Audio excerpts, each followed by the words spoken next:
Hello, this is Julius from Basic Financials.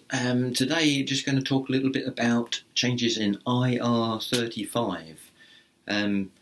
Now, this is probably, well, it is brought about by the fact that coronavirus cropped up right up until when the budget was held on the 20th of March, I think it was.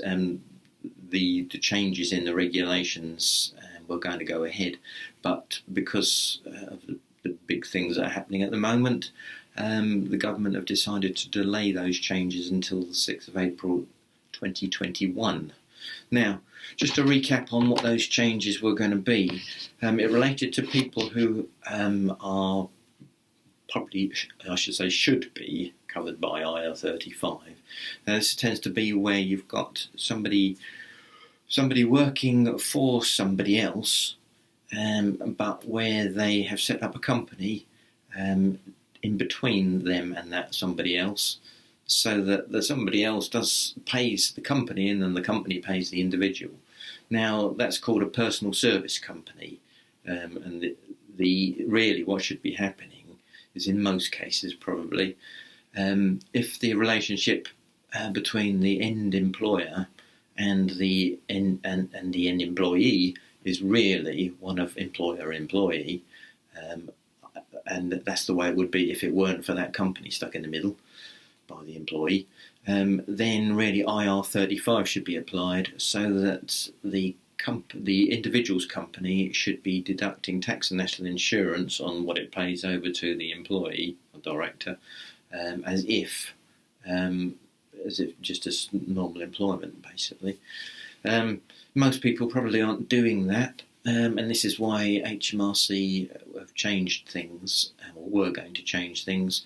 What the change was, it's been like this for a while in the public sector. So where somebody's been doing work like that for a public sector organisation, then the public sector have been responsible for deciding whether that person is subject to IR35. And if they thought they were, then the public sector were responsible for deducting tax and national insurance. Whereas that hasn't been the case for a private sector, but they were going to roll this out from the 6th of April 2020 for in the private sector as well. So even if you were working for another company in the private sector, it should apply. Now, importantly, this was only going to apply to large companies, so large and medium companies. So if you're a small company, then that wasn't going to apply to you. But there are a lot of people who are, although they're small themselves, they might be working for a larger organisation. For example, there are a lot of people working for maybe Network Rail. Network Rail is obviously a large organisation, and there'd be others as well in private companies, large private companies that this applies to. You might have a small company, but they aren't. But they would need to then have a look to see whether they think IR35 should be applying to you, and if it were, then they would be responsible for deducting the tax and national insurance.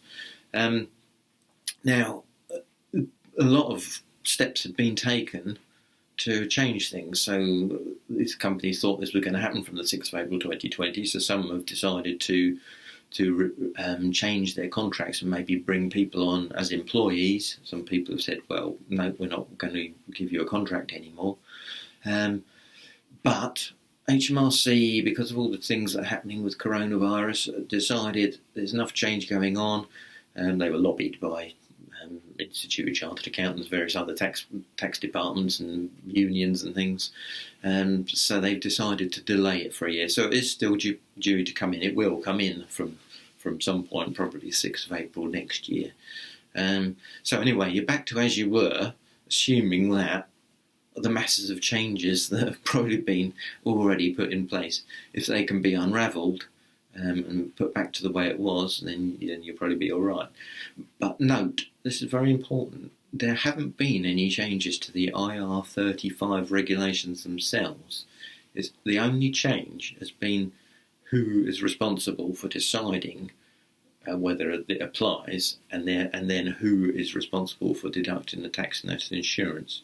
So IR35 is still exactly the same as it was. So if the relationship between you and the employer is one of employee-employer, then you should be applying IR35 to, even if you've still got your company running, you should be doing it, and it's you're responsible for it if you're the individual. The change would have been that it would have been the person paying you would have been responsible, so that's why they were getting a bit worried about it and changing the situation. So it's back to your responsibility now until it changes in a year's time. I think that's probably enough. If you've got any questions or comments, please leave them in the box below.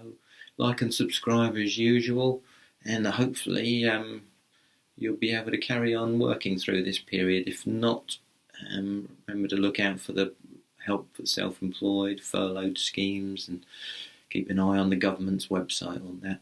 I'll speak to you again soon. Bye.